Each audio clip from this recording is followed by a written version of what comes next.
दोस्तों नमस्कार। आज फिर मैं हाजिर हूँ एक और सच्ची घटना के साथ। दोस्तों, आज की जो सच्ची घटना मैं आप लोगों को सुनाने जा रहा हूँ, ये है आंध्र प्रदेश के अंतर्गत एक इलाका पड़ता है, जिस इलाके में रीता नाम की लेडीज अपने पति राजेश और उनके 2 बच्चों के साथ बड़े ही खुशहाल तरीके से रह रही होती हैं। दरअसल इन दोनों का जीवन बड़े ही अच्छी तरीके से कट रहा होता है। रीता, राजेश और उसके 2 बच्चे, जो बच्चे होते हैं वो छोटे छोटे होते हैं और रीता और राजेश बड़े ही अच्छी तरीके से अपने जीवन को जी रहे होते हैं। दरअसल जो राजेश होता है वो सेक्स का आदी हुआ करता था।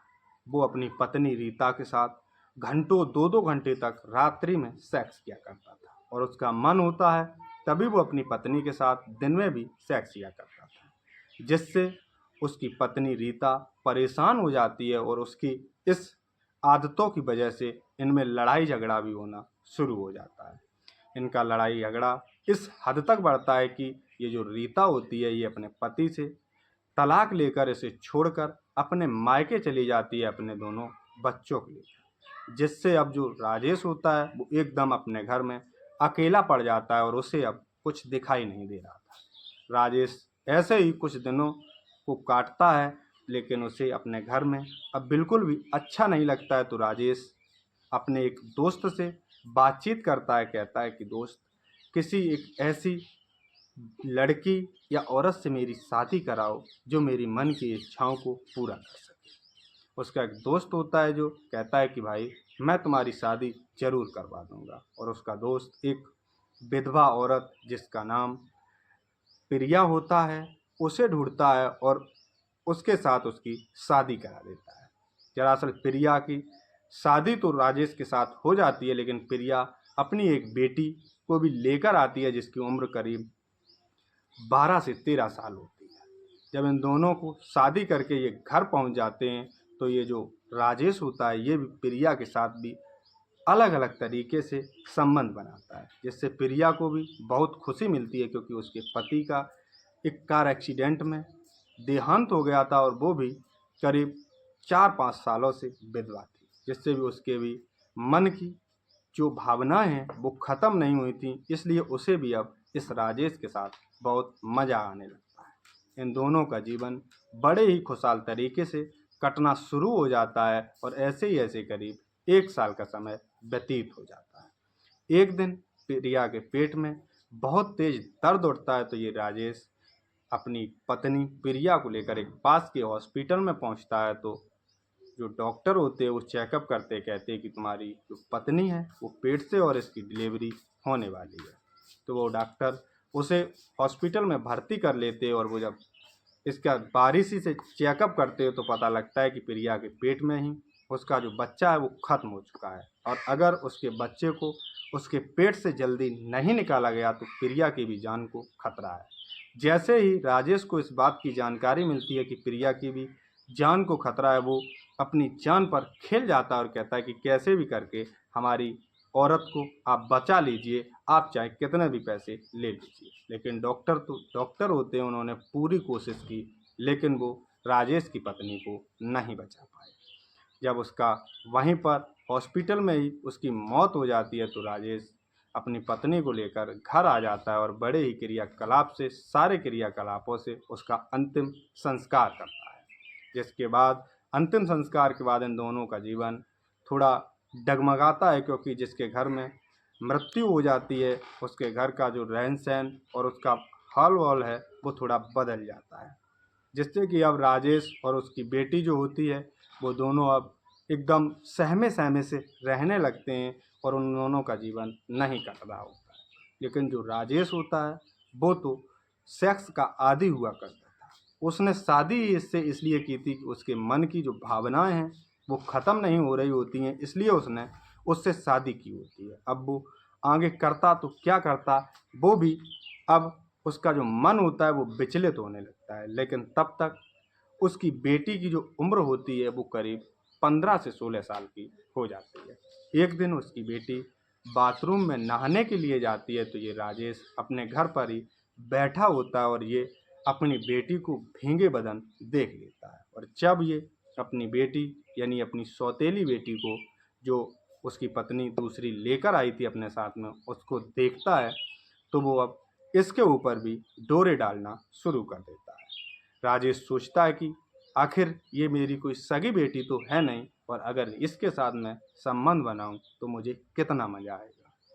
जैसे ही राजेश के दिमाग में ये बात घूमती है, अब तो वो चौबीसों घंटे अपनी बेटी के आगे पीछे घूमना शुरू कर देता है। राजेश उसके आगे पीछे घूमता है और उसके साथ बड़े ही प्यार से पेश आता है। हालांकि वो लड़की भी अब करती तो क्या करती, वो भी, क्योंकि उसका जो सौतेला बाप होता है वो भी अपने पिता से बड़े ही अच्छी तरीके से बातचीत करती है, लेकिन अभी तक उसके दिमाग में ये नहीं था कि ये राजेश जो होता है वह इसके साथ क्या करने वाला है। इधर ऐसे ही ऐसे कुछ दिनों का समय बीत जाता है तो राजेश जो होता है वो सोचता है कि आखिर मैं अब इसके साथ संबंध बनाऊं तो कैसे बनाऊं। इसी पर वो अपने दिमाग को चौबीसों घंटे घुमाता रहता है। लेकिन एक दिन उसके दिमाग में एक आइडिया आता है कि क्यों ना मैं इस लड़की को ब्लू फिल्म दिखाने की आदत डाल दूं।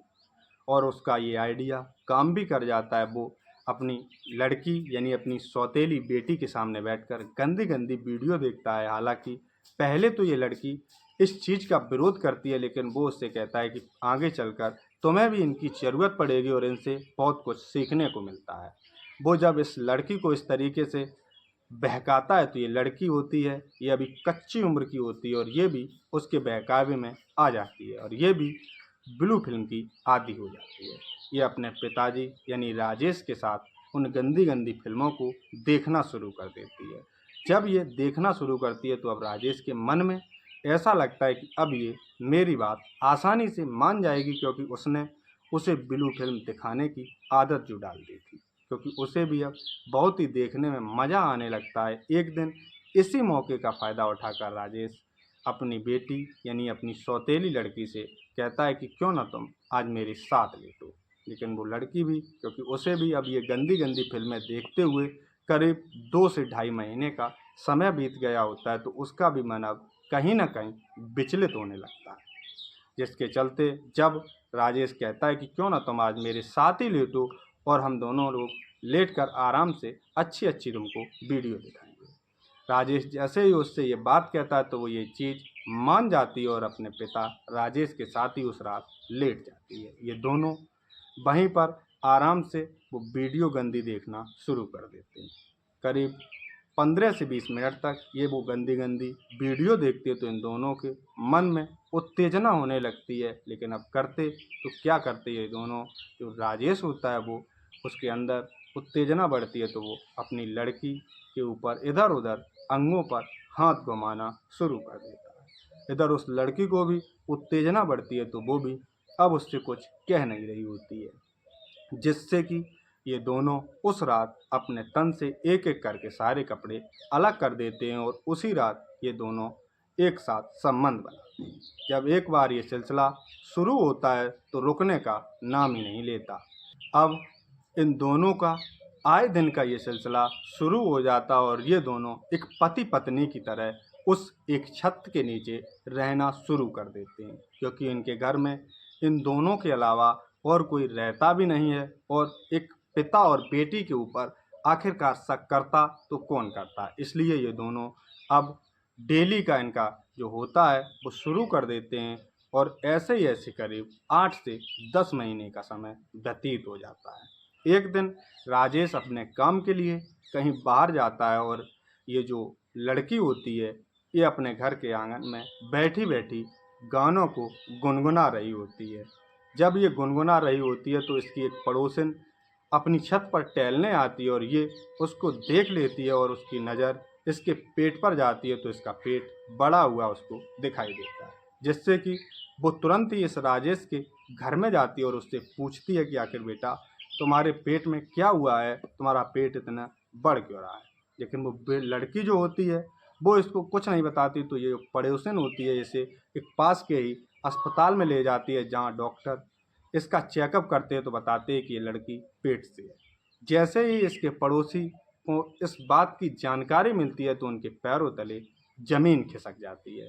इसके पड़ोसी सारे वहीं पर उस लड़की को डॉक्टर के ही सामने एक पड़ोसी पुलिस को फ़ोन करता है और पुलिस को वहीं अस्पताल में बुला लेता है, जिससे कि ये जो पुलिस होती है उस लड़की को अपनी अंडर कस्टडी में करके थाने ले जाती है और उससे पूछताछ करती है। हालांकि पहले ये लड़की अपने पिताजी के बारे में कुछ नहीं बताती और जब पुलिस इससे थोड़ा सख्ती से पेश आती है तो ये सारी बातें बता देती है कि क्या तुम्हारे पिताजी ने तुम्हारे साथ क्या किया। तो वो बताती है कि मेरे पिताजी मुझे डेली गंदी गंदी फिल्में दिखाया करते थे और उन्होंने मुझे ये लत लगा दी। इसके बाद हम दोनों पर रुका नहीं गया और हम दोनों एक दूसरे के साथ संबंध बनाना शुरू कर देते हैं।